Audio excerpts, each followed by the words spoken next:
নেশা বিরোধী অভিযানে আবারও সাফল্য পেল আমবাসা থানার পুলিশ।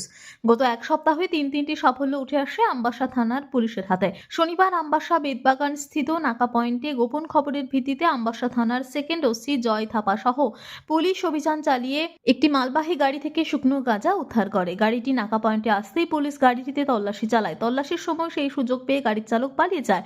তল্লাশি চালিয়ে গাড়ি থেকে ৭৯ প্যাকেট গাঁজা উদ্ধার করে, যার বাজার মূল্য আনুমানিক ১৫ লক্ষ টাকা। এক সাক্ষাৎকারে আমবাসা থানার সেকেন্ড ওসি জয় থাপা বলেন, পুলিশের কাছে খবর ছিল গাড়িটি করে নেশা সামগ্রী আসছে। সেই মোতাবেক গাড়িটিকে তল্লাশি চালিয়ে ৭৯ প্যাকেট গাঁজা পাওয়া যায়, কিন্তু গাড়ির চালক পালিয়ে যায়। গাড়ির চালককে আটক করতে তদন্ত শুরু করেছে পুলিশ। এক সপ্তাহের মধ্যে ৩টি নেশা বিরোধী অভিযানে সাফল্য পায় আমবাসা থানার পুলিশ।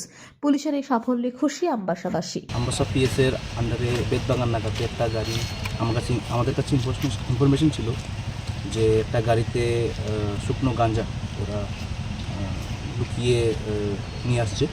অ্যাকর্ডিংলি আমাদের নাকা পার্টি গাড়িটাকে ডিটেন করে, বাট আনফর্চুনেটলি ডিটেন করার পর ড্রাইভারটা স্পট থেকে ভেগে যায়।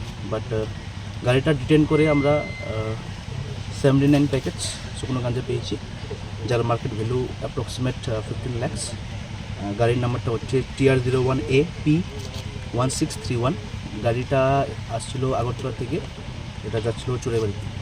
আচ্ছা, ড্রাইভারের কোনো নাম, কোনো অ্যাড্রেস কোনো পাওয়া গেছে? এখনও আমরা ড্রাইভারের নাম অ্যাড্রেসটা পাওয়া যায়নি, তবু আমরা তদন্ত চলবে খালি ইনভেস্টিগেশন খালি যে যদি কারোর নাম তো বের হবে, তো ওনাকে অ্যাকর্ডিংলি আমরা NDPS সেকশনে আমরা কারবাই করব।